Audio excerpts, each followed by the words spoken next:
ममता अपने बच्चे को जन्म देने के साथ अपने पति को खो देती है। पति की मौत के बाद ममता पर दुखों का पहाड़ टूट जाता है और वो बेघर हो जाती है, जिसके बाद ममता अपने छोटे से बच्चे को लेकर दर बदर की ठोकरें खाती है। इसी तरह से समय बीतता है और मेहनत मजदूरी करके ममता अपने बेटे सूरज का पालन पोषण करती है। ऐसे ही एक दिन ममता अपने 8 साल के बेटे सूरज को सूखी रोटी और प्याज खाने को देती है। ये खाना देखकर सूरज रोने लगता है और अपनी माँ से कहता है, माँ आज फिर तुम मुझे गरीबों वाला खाना दे रही हो। जानती हो स्कूल में सभी बच्चे कितना अच्छा खाना लेकर आते हैं। स्कूल में भी सब मुझे गरीब कहकर चिढ़ाते हैं। आखिर मैं गरीब वाला खाना कब तक खाऊंगा? मुझे भी अमीर घर का खाना खाना है। बेटा हम गरीब घर के कभी भी अमीर घर का खाना नहीं बना सकते और तुझे इसी में अपनी पूरी जिंदगी बितानी होगी। माँ मैं रोज रोज गरीबों वाला खाना नहीं खाऊंगा, मुझे भूख नहीं है। इतना बोलकर सूरज खाने पर से उठ जाता है। अपने बेटे को इस तरह से जिद करता देख ममता सूरज को समझाने की कोशिश करती है और उससे झूठ कहती है। बेटा अपनी माँ को माफ कर दे, पर मैं वादा करती हूँ जब तू बड़ा हो जाएगा ना तब मैं तुझे अमीरों वाला खाना बनाकर खिलाऊंगी। पर अभी के लिए ये खाना खा ले। अगर तू गरीबों वाला खाना नहीं खाएगा तो बड़ा कैसे होगा? तुझे बड़ा होना जरूरी है ना, और अमीरों वाला भी तो खाना खाना है ना। नादान छोटा सा बच्चा सूरज अपनी माँ की बातों में आ जाता है और चुपचाप खाना खा लेता है। इसी तरह से समय बीतता है और देखते ही देखते सूरज 25 साल का हो जाता है। माँ आखिर हमारी जिंदगी से ये गरीबी कब जाएगी? ये बचपन से गरीबों वाला खाना खा खा कर मैं परेशान हो गया हूँ। बेटा अब तू ही अपनी किस्मत बदल सकता है। मुझसे जितना हो सका मैंने उतना कर दिया तेरे लिए। माँ आप कुछ नहीं कर पाई हो मेरे लिए। आप मुझे 12वीं तक भी नहीं पढ़ा पाई। आखिर मुझ जैसे अनपढ़ से कोई क्यों शादी करेगा, या कोई मुझे अपने पास नौकरी क्यों देगा? मैं जहाँ भी नौकरी के लिए जाता हूँ लोग मुझसे मेरी डिग्री मांगते हैं। कहाँ से लाकर दूं मैं उनको डिग्री? बेटा सारे काम डिग्री से नहीं होते, मेहनत भी जरूरी होती है। तो आप ये चाहती हो ना कि मैं मेहनत मजदूरी करूं जैसे पापा करा करते थे, और मेहनत मजदूरी करते हुए ही पापा की तरह अपनी जान गंवा दूं? या तो फिर आपकी तरह पूरी जिंदगी गरीबी में बिता दूं और ये गरीबों वाला खाना खाता रहूं? अब सूरज बड़ा हो चुका था, वो ममता की किसी भी बातों में नहीं आता। ममता सूरज को कुछ समझा पाती उससे पहले सूरज वहाँ से पहले ही बाहर चला जाता है और काम की तलाश करने लगता है। पर हर बार की तरह उसे किसी भी बड़ी कंपनी में काम नहीं मिलता, जिसके बाद ना चाहते हुए भी सूरज एक दुकान में काम करने लगता है। ऐसे ही एक दिन उस दुकान में एक बड़े घर की लड़की आती है।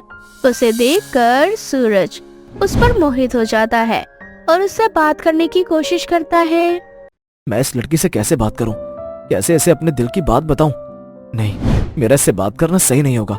कहाँ मैं एक गरीब और ये पढ़ी लिखी अमीर, भला ये मेरी बात क्यों सुनेगी? इतना बोलकर सूरज अपने कदम पीछे कर लेता है, पर ये सब कुछ वो लड़की परी देख लेती है और खुद सूरज के पास आती है और उससे कहती है, मैं देख रही हूँ जब से इस दुकान में मैं आती हूँ तुम सिर्फ मुझे ही देखते रहते हो। ऐसा कुछ नहीं है मैडम, यहाँ बहुत सारे कस्टमर आते हैं और मेरा काम है हर किसी पर नजर रखना। अगर आपको मेरी तरफ से कोई परेशानी हुई हो तो मुझे माफ कर देना। परेशानी? पर मुझे कोई क्यों परेशानी होगी? मुझे तो तुम पसंद हो। मुझे तो लगता है जब तुम मुझे देखते हो इतनी सारी लड़कियां रहती हैं दुकान में, पर तुम्हारी नजर सिर्फ मुझ पर रहती है। मुझे ऐसे लोग बहुत पसंद है जो लड़कीबाजी नहीं करते। इतना बोलकर परी तो वहाँ से चली जाती है, पर सूरज शर्मा जाता है और उसे समझ नहीं आता कि आखिर परी ने उससे ऐसा क्यों कहा। अब सूरज सारी रात इसी सोच में डूबा रहता और मन ही मन मुस्कुराता। अपने बेटे को हंसता हुआ देख ममता उसकी खुशी का राज उससे पूछती है। क्या हुआ बेटा, आज बहुत खुश नजर आ रहा है। खुशी से ही पेट भरेगा या फिर खाना भी खाएगा तू? माँ से जो भी खाने में है दे दो, मैं खुशी खुशी खा लूंगा, चाहे वो 4 दिन का बासी खाना ही क्यों ना हो। आप नहीं जानते आज मेरे साथ क्या हुआ है। अच्छा ऐसा भी क्या हो गया मेरे बेटे के साथ जो इतना ज्यादा खुश नजर आ रहा है वो? अच्छा माँ पहले तो मुझे ये बताओ, अगर कोई लड़की किसी लड़के से ये कहे कि तुम मुझे पसंद हो क्योंकि तुम इधर उधर नहीं देखते, इसका मतलब क्या हुआ? इसका मतलब ये हुआ कि वो लड़की उस लड़के को पसंद करती है और उसके साथ रहना चाहती है। क्या तुझे भी कोई लड़की पसंद करती है क्या? मेरा मतलब है कि कभी तुझे किसी लड़की ने ऐसा कुछ कहा? अपनी माँ की बातें सुनकर सूरज और मुस्कुराने लगता है और खुशी खुशी खाना खा लेता है। आज पहली बार ऐसा हुआ था कि सूरज ने खाने में कोई नाटक नहीं किया था। ये देखकर ममता को बहुत अच्छा लगता है। अब इसी तरह से कुछ दिन बीत जाते हैं। अब सूरज और परी एक दूसरे से मिलना जुलना शुरू कर देते हैं। देखते ही देखते दोनों एक दूसरे से बेहद करीब आ जाते हैं और परी सूरज से शादी करने का डिसीजन लेती है। सूरज, मुझे फर्क नहीं पड़ता तुम गरीब हो या अमीर, तुम अनपढ़ हो या पढ़े लिखे, मैंने तुमसे प्यार किया है, तुम मुझे बहुत पसंद हो। क्या तुम इसी तरह से हमेशा मेरे साथ रहोगे? मैं हमेशा तुम्हारे साथ रहूंगा, बस तुम मुझे कभी छोड़कर मत जाना। मेरी गरीबी देखकर डर मत जाना। अब सूरज और परी अपने घर वालों को जैसे तैसे राजी कर लेते हैं। पर ये क्या, ससुराल आते ही जब परी अपने गरीब ससुराल में गरीबों वाला खाना देखती है तो उसे अपने ससुराल वालों पर तरस आने लगता है। माँ जी, सूरज जी, आप दोनों इतने सालों से ऐसा खाना खा रहे थे, ऐसा सूखा खाना, आखिर आप इस तरह का खाना कैसे खा सकते हैं? माफ करना बहू, हम गरीबों के नसीब में ये सूखी रोटी ही लिखी होती है और हमारे साथ तुझे भी यही खाना पड़ेगा। मुझे माफ कर दे बहू, मैं तेरे लिए और अपने बेटे के लिए कुछ भी नहीं कर पाई। नहीं माँ जी, आप ऐसा क्यों कहती हैं? आपने अकेले अपने बेटे की परवरिश की है और मुश्किलों का सामना करा है, पर अब आपकी गरीबी के दिन खत्म हुए। आज इस घर में गरीबों वाला खाना नहीं, अमीरों वाला खाना बनेगा। क्योंकि परी बहुत अमीर थी, इसलिए वो अपने मायके से कुछ सामान मंगवा लेती है और अपने गरीब ससुराल में अपनी पहली रसोई में अमीरों वाला खाना बनाती है। अमीरों वाला खाना खाकर ममता की आंखें छलक जाती है, तो वहीं सूरज की खुशी का ठिकाना ही नहीं रहता। सही कहते हैं लोग, बहू लक्ष्मी होती है घर की। तेरे आते ही मैंने और मेरे बेटे ने अमीरों वाला खाना खाया।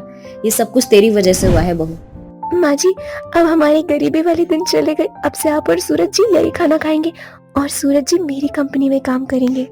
परी के आने के बाद सूरज की जिंदगी से गरीबी चली जाती है और वो अपनी बीवी परी की कंपनी में काम करता है और उसकी कंपनी को आसमान की ऊंचाइयों तक पहुंचाता है। चा और अंजलि गांव में रहा करती थी। कांता के तीनों बेटे शहर में काम किया करते थे। कांता और उसकी तीनों बहुएं काफी गरीब थी। वो सब एक छोटे से झोपड़ी में रहा करते थे। ऐसे ही एक दिन, अरे बहू जल्दी उठो, सूरज उगने से पहले नदी से नहा कर आना है, नहीं तो फिर वहाँ पर मर्दों का आना जाना हो जाएगा। माँ जी, मैं उठ चुकी हूँ, अभी मैं पूजा और अंजलि को भी उठा देती हूँ। हाँ बहू जरा जल्दी कर, इन दोनों को तो कोई परवाह ही नहीं है। सूरज उग जाता है, उसके बाद नदी पर नहाने जाती है। पता नहीं कैसे नहा लेती है इतने खुले में। आज भी वर्षा के उठाने पर उसकी दोनों देवरानी नहीं उठती। बहुत जल्द सुबह होने वाली थी, इसलिए हमेशा की तरह आज भी वर्षा और कांता अकेले ही खुले में नहाने के लिए चले जाते हैं। कुछ देर बाद वो दोनों जब नदी से नहाकर आती हैं, तो देखती हैं कि पूजा और अंजलि नहाने के लिए निकल रही है। खुल गई तुम दोनों की आंखें, आप जा रही हो नदी पर नहाने। जानती हो ना, अब गांव के हर किसी के घर में गूसल खाना बन चुका है। अब कोई भी नदी पर नहाने नहीं जाता, इसीलिए नदी के पास वाले रास्ते को खोल दिया गया है। सुबह होते ही वहाँ पर मर्दों का आना जाना हो जाता है। माँ जी, हम सब जानते हैं, और आप एक ही बात हमें क्यों रोज रोज याद दिलाती हो? वो इसीलिए बहू ताकि तुम दोनों खुले में ना नहाओ। तुम दोनों इस घर की इज्जत हो। अगर किसी ने तुम दोनों को खुले में नहाते हुए देख लिया तो जानती हो ना क्या हो सकता है। माँ जी, कुछ नहीं होगा। नदी के पास अपने दो पेड़ों के बीच में जो रस्सी बंधी हुई देखी है ना, वो हमने ही लगाई है। हम उस पर कपड़ा लगाकर नहा लेते हैं, इसलिए कोई हमें देख नहीं पाता।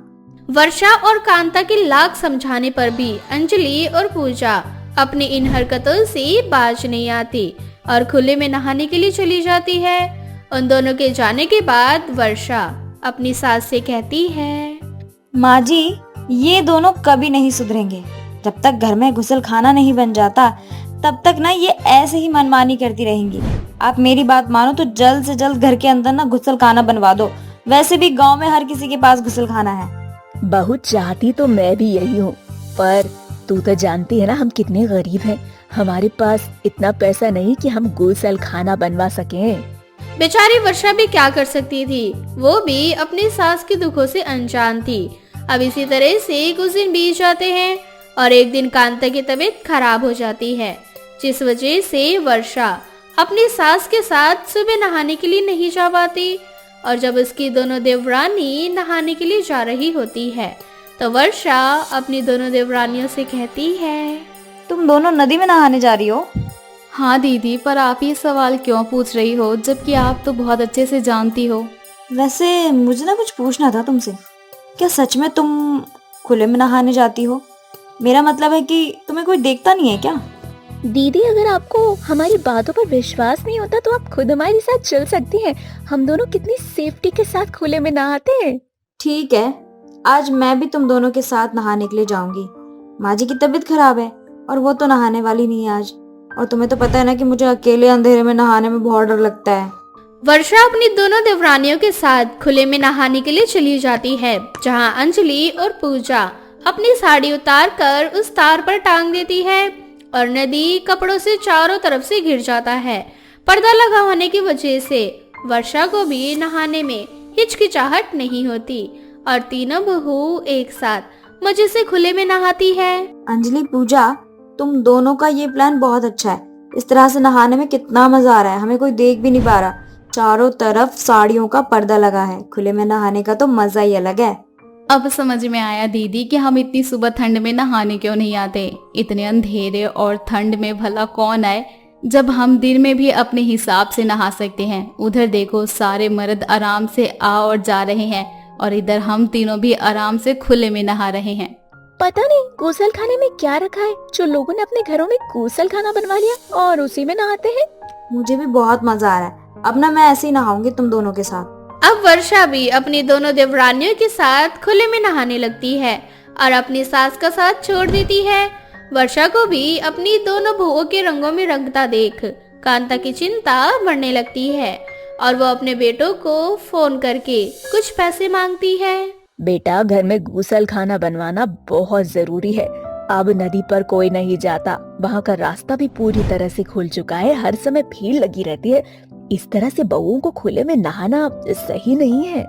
माँ, हम आपकी परेशानी समझ रहे हैं। आखिर आप हमारे भले के लिए ही बोल रही हो। आप फिक्र मत करो, हम तीनों भाई मिलकर आपको कुछ पैसे भिजवा देंगे। अब कांता के तीनों बेटे कुछ पैसे कांता को भिजवा देते हैं। उन थोड़े से पैसों में कांता अपने घर में छोटा सा गुसल खाना बनवाने का फैसला लेती है और घर में गुसल खाना बनने का काम शुरू हो जाता है। पर ये देखकर तीनों बहुओं का मुंह बन जाता है और वो अपनी सास से लड़ने लगती है। माँ जी, जब आप जानती हो कि हमारे पास इतने पैसे नहीं है कि हम गुसल खाना बनवा सके, तो आप क्यों इन पैसों का गुसल खाना बनवाने में बर्बाद कर रही हो? आप इन पैसों से एक नया कमरा भी तो बनवा सकती थी ना। अगर कमरा बन जाता तो कितना अच्छा रहता। हम कितनी मुश्किल से एक ही कमरे में अपना गुजारा कर रहे हैं। मैं तुम तीनों की सास हूँ। तुम तीनों ने अपनी बेशर्मी आज पानी में जाके धो लेना, क्योंकि आने वाले कुछ समय में तुम तीनों अपनी बेशर्मी दिखाने के लिए नदी पर नहीं जा पाओगी। कांता अपनी तीनों बहुओं को करारा जवाब देती है और बहुत जल्द घर में गुसल खाना बन जाता है। गुसल खाना बनने के बाद भी कांता की तीनों बहू खुले में ही नहाने जाती है। माँ जी तो हमेशा चाहती थी गुसल खाना बने, मैं भी चाहती थी, लेकिन अब मेरा मन नहीं करता। दीदी, बन जाने दो गुसल खाना, हम तीनों यहीं पर नहाया करेंगे। मुझे तो वैसे ही माँ जी के विचार पसंद नहीं है, इसीलिए आप दोनों ना उनकी बातें बंद कर दीजिए। अब तीनों बहू अपनी सास की बुराई करने लगती है। कुछ देर बाद जब वो तीनों नहाकर निकलती है तो वो देखती हैं कि दो लड़के उन तीनों की तस्वीरें ले रहे हैं। उन दोनों लड़कों को देखकर तीनों शर्मिसार हो जाती हैं और वर्षा हिम्मत जुटाकर उन लड़कों से कहती है, तुम दोनों ये क्या कर रहे हो? फोन दिखाओ मुझे अपना। हम दोनों तो यहाँ हमेशा की तरह तुम तीनों को नहाता देख रहे थे, पर हम कल शहर जा रहे हैं, इसलिए सोचा कि आज क्यों ना तुम तीनों की जबरदस्त वीडियो बना ली जाए। ये क्या बदतमीजी है तुम तीनों की? हिम्मत कैसे हुई नहाते समय की हमारी तस्वीर लेते हुए? तुम तीनों आराम से बोलो। बेशर्मों की तरह खुले में खुद नहाती हो और हमें बदतमीज बोल रही हो। अरे जब तुम्हारे घर में गुसलखाना बन गया तो क्यों आती हो खुले में नहाने, हम जैसे लड़कों को रिझाने के लिए? उन लड़कों की बातें सुनकर उन तीनों बहुओं को अपनी गलती का एहसास हो जाता है और समझ आ जाता है कि उनकी सास खुले में नहाने से क्यों मना कर रही थी। तो वहीं दूसरी ओर अंजलि बिना घबराए उन लड़कों के हाथों से उनका फोन छीनकर नदी में फेंक देती है। तुम दोनों ने बहुत बड़ी गलती की। मैं किसी से नहीं डरती। मैंने सारे सबूत मिटा दिए और आज के आज जाकर मैं तुम दोनों की कंप्लेंट भी करूंगी। अब तीनों बहू जाकर उन बदमाश लड़कों की कंप्लेंट करा देती है। पुलिस वाले आकर जल्द से जल्द उन दोनों लड़कों को गिरफ्तार कर लेते हैं, जिसके बाद कांता की तीनों बहुएं खुले में ना नहा कर अपने घर के बने गुसल खाने में ही नहाती है। जागी सास सुमन एक दिन उससे कहती है, अरे बहू, शादी को 4 साल हो गए हैं, मुझे दादी बनाएगी या नहीं? आजकल के तुम पढ़े लिखे लोग बच्चा पैदा ही नहीं करना चाहते क्या? अरे माँ जी, ऐसी बात नहीं है। जब मुझे और विनोद को लगेगा कि हमें बेबी करना है तो हम कर लेंगे। अब दुनिया वाले और समाज वालों को दिखाने के लिए तो हम बच्चा पैदा नहीं कर सकते ना, क्योंकि जिम्मेदारी तो हम दोनों को उठानी है ना। और आपको तो पता ही है कि अभी मेरे और विनोद की जॉब का क्या सीन है। सीन चाहे जो भी हो, तुम दोनों मियाँ बीवी तो ऑफिस चले जाते हो, सारा दिन घर पर मैं अकेली रहती हूँ। मुझे इस घर में बच्चा चाहिए, वो भी जल्द, वरना मैं तीर्थ यात्रा पर चली जाऊंगी और वहीं रह जाऊंगी हमेशा के लिए, दोबारा नहीं आऊंगी कभी। माँ जी, आपके सीन से ना इस घर में बच्चा पैदा नहीं होगा। और हाँ, एक बात ना आप हमेशा याद रखना, ये जो आजकल के लोग हैं ना, जो आपको 2-4 बातें सुना कर जाते हैं कि आपकी बहू को इतना समय हो गया, उसका बच्चा नहीं हुआ, तो ना इन बातों में ध्यान देना आप बिल्कुल बंद कर दो। और इन आसपास के लोगों के साथ उठना बैठना भी बंद कर दो, क्योंकि इनको हमारे घर की कोई सिचुएशन नहीं पता जो हमें मालूम है। मेरे आसपास ना जितने भी लोग हैं, उन सभी के घर में एक नन्हा मुन्ना बच्चा है, और मुझे भी अपने घर में बच्चा चाहिए। अगर ऐसा नहीं हुआ ना तो मैं सच में ये घर छोड़कर चली जाऊंगी। अच्छा ठीक है, विनोद को आने दो, मैं उससे बात करती हूँ इस बारे में। शाम को दोनों पति पत्नी ऑफिस से घर आ जाते हैं, जिसके बाद ऋचा अपने पति विनोद से इस बारे में बात करते हुए उससे कहती है, तुम्हारी माँ की ना ऐसी जिद है कि उन्हें अब इस घर में बच्चा चाहिए, और अगर बच्चा नहीं मिले तो वो घर छोड़कर चली जाएंगी। अब बताओ, ऐसा करने से काम चलेगा क्या? वैसे रिचा माँ बिल्कुल सही कह रही है। शादी को 4 साल हो चुके हैं, अब हमें एक बेबी कर लेना चाहिए, क्योंकि मेरा भी मन करता है कि अब मुझे कोई पापा बोलने वाला हो। अच्छा, तो प्लानिंग तुम्हारे अंदर भी चल रही है। अब अगर माँ जी भी तैयार हैं, तुम भी तैयार हो, तो फिर मुझे भी कोई दिक्कत नहीं है, मैं भी तैयार हूँ फिर। ठीक है, फिर शुरुआत आज ही कर दें क्या? हाँ बिना। ऐसे ही समय बीतता जाता है। कुछ ही समय बाद ऋचा प्रेग्नेंट हो जाती है। इस खुशी से सुमन बहुत ज्यादा खुश होती है। वो अपने आसपास सभी लोगों में मिठाइयाँ बंटवाना शुरू कर देती है। ऐसे ही एक दिन सुमन अपनी समधन अनीता से फोन पर बात करती है और उससे कहती है, अरे अनीता बहन, तुम्हारी बिटिया माँ बनने वाली है और तुम नानी बनने वाली हो। मैं तो कहती हूँ कुछ दिनों के लिए यहाँ आ जाओ, तुम्हारी बेटी को भी अच्छा लगेगा। अरे ये तो बहुत अच्छी बात है कि मैं नानी बनने वाली हूँ।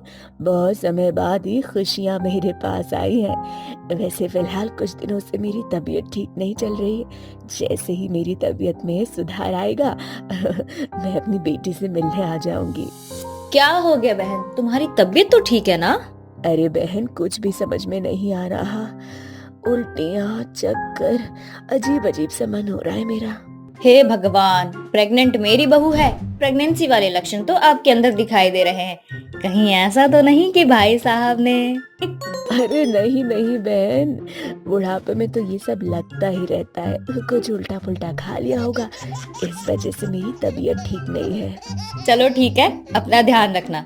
ऐसे ही कुछ दिन बीत जाते हैं। ऋचा की माँ की तबीयत दिन प्रतिदिन खराब होने लगती है।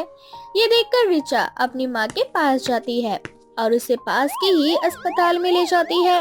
चेकअप के दौरान पता चलता है कि ऋचा की माँ बनने वाली है। ये खबर सुनकर ऋचा को बड़ा ही अजीब लगता है। तो वहीं ऋचा की माँ अनीता को बहुत ज्यादा शर्मिंदगी महसूस होने लगती है। दोनों माँ बेटी किसी तरह से घर आ जाते हैं। घर आने के बाद अनीता रोने लगती है। तभी ऋचा उसे समझाते हुए उनसे कहती है, देखो माँ, जो होना था वो हो गया। सिचुएशन ऐसी है कि आप अब अबॉर्शन नहीं करवा सकते और आपको अब बेबी रखना ही होगा अपना। और इसमें शर्म वाली कोई बात नहीं, बच्चा पैदा करने की कोई उम्र नहीं होती। लेकिन बेटा, तेरे ससुराल वालों को जब पता चलेगा कि बुढ़ापे में मैं माँ बनने वाली हूँ तो वो मेरा बहुत मजाक बनाएंगे। माँ, मैं हमेशा से बोलती हूँ कि दुनिया क्या बोलती है इस बारे में हमें इससे कोई फर्क नहीं पड़ना चाहिए। मेरे ससुराल वाले अगर आपका मजाक बनाते हैं तो बनाने दो। ये सब कुछ ना कुछ टाइम के लिए रहता है, उसके बाद सब कुछ शांत हो जाता है, सब भूल जाते हैं जब उन्हें एक नई खबर मिलती है। तो ऐसे ही समय बीतता जाता है। जब ये बात सुमन को पता चलती है तो वो अपनी समधन का खूब मजाक बनाती है और अपनी समधन से कहती है, हाय राम जी, इनको बुढ़ापे में जवानी चढ़ रही है। एक तरफ बेटी माँ को नानी बना रही है तो दूसरी तरफ माँ अपनी बेटी को बहन बनाने का सुख दे रही है। वाह रे दुनिया, आजकल के लोगों में तो शर्म ही नहीं बची। कैसी बातें कर रही हैं आप? और अगर मेरी माँ बनने वाली है तो इसमें शर्म की कोई बात नहीं है। कभी कभी क्या होता है, जो होता है अच्छे के लिए होता है, और इसके पीछे भगवान का क्या अच्छा छिपा है कोई नहीं जानता। इसीलिए इस बार में कुछ ना ही बोलो तो बेहतर होगा आपके लिए। मैं क्या बोलूं, तेरी माँ को शर्म नहीं है क्या? अरे दुनिया वाले तो मजाक बनाएंगे ही, ये सब करने से पहले ना 50 बार सोचना चाहिए था उनको। अब ऐसे ही समय बीतता जाता है। रिचा और उसकी माँ दोनों को देखते ही देखते 9वां महीना लग जाता है। दोनों को एक ही दिन लेबर पेन होता है और दोनों को एक ही अस्पताल में एडमिट कराया जाता है। रिचा की कंडीशन बहुत ज्यादा बुरी थी। थोड़ी देर बाद डॉक्टर बाहर आते हैं और सुमन से कहते हैं, जी देखिए, आपकी बहू की हालत बहुत खराब है, हमें बच्चा और माँ दोनों में से एक को बचाना होगा। जी देखिए, मेरी बहू को बचाना, बच्चा तो बाद में भी हो जाएगा। जी देखिए, अब कोई गारंटी भी नहीं है आगे आपकी बहू दोबारा माँ बन पाए। हे भगवान, ये क्या हो गया मेरी बहू के साथ। डॉक्टर्स रिचा का ट्रीटमेंट करते हैं तो वहीं दूसरी तरफ अनीता एक बहुत ही सुंदर सी बेटी को जन्म देती है। ऐसे ही थोड़ी देर बाद रिचा का इलाज हो जाता है, जहां उसका बच्चा अभी दुनिया में नहीं था। जब ये बात अनीता को पता लगती है तो वो अपना बच्चा अपनी समधन को देते हुए उनसे कहती है, समधन जी, ये मेरी बेटी आप मेरी बड़ी बेटी को दे देना। बड़ी बहन भी तो माँ के समान होती है। और रिचा को कभी मत बताना कि उसका बच्चा मरा हुआ पैदा हुआ, वरना उसकी हालत बहुत खराब हो जाएगी। मुझे माफ कर देना समधन जी, मैंने आपका बहुत मजाक बनाया। आज यही बनाया हुआ मजाक मेरी बहू की खुशियों को वापस कर रहा है। इस तरह से अनीता अपना बच्चा अपनी बेटी को दे देती है और इस तरह से रिचा अपनी जिंदगी में आगे बढ़ती है। रिचा की सास सुमन एक दिन उससे कहती है, अरे बहू, शादी को 4 साल हो गए हैं, मुझे दादी बनाएगी या नहीं? आजकल के तुम पढ़े लिखे लोग बच्चा पैदा ही नहीं करना चाहते क्या? अरे माँ जी, ऐसी बात नहीं है। जब मुझे और विनोद को लगेगा कि हमें बेबी करना है तो हम कर लेंगे। अब दुनिया वाले और समाज वालों को दिखाने के लिए तो हम बच्चा पैदा नहीं कर सकते ना, क्योंकि जिम्मेदारी तो हम दोनों को उठानी है ना। और आपको तो पता ही है कि अभी मेरे और विनोद की जॉब का क्या सीन है। सीन चाहे जो भी हो, तुम दोनों मियाँ बीवी तो ऑफिस चले जाते हो, सारा दिन घर पर मैं अकेली रहती हूँ। मुझे इस घर में बच्चा चाहिए, वो भी जल्द, वरना मैं तीर्थ यात्रा पर चली जाऊंगी और वहीं रह जाऊंगी हमेशा के लिए, दोबारा नहीं आऊंगी कभी। माँ जी, आपके सीन से ना इस घर में बच्चा पैदा नहीं होगा। और हाँ, एक बात ना आप हमेशा याद रखना, ये जो आजकल के लोग हैं ना, जो आपको 2-4 बातें सुना कर जाते हैं कि आपकी बहू को इतना समय हो गया, उसका बच्चा नहीं हुआ, तो ना इन बातों में ध्यान देना आप बिल्कुल बंद कर दो। और इन आसपास के लोगों के साथ उठना बैठना भी बंद कर दो, क्योंकि इनको हमारे घर की कोई सिचुएशन नहीं पता जो हमें मालूम है। मेरे आसपास ना जितने भी लोग हैं, उन सभी के घर में एक नन्हा मुन्ना बच्चा है और मुझे भी अपने घर में बच्चा चाहिए। अगर ऐसा नहीं हुआ ना तो मैं सच में ये घर छोड़कर चली जाऊंगी। अच्छा ठीक है, विनोद को आने दो, मैं उनसे बात करती हूँ इस बारे में। शाम को दोनों पति पत्नी ऑफिस से घर आ जाते हैं, जिसके बाद रिचा अपने पति विनोद से इस बारे में बात करते हुए उससे कहती है,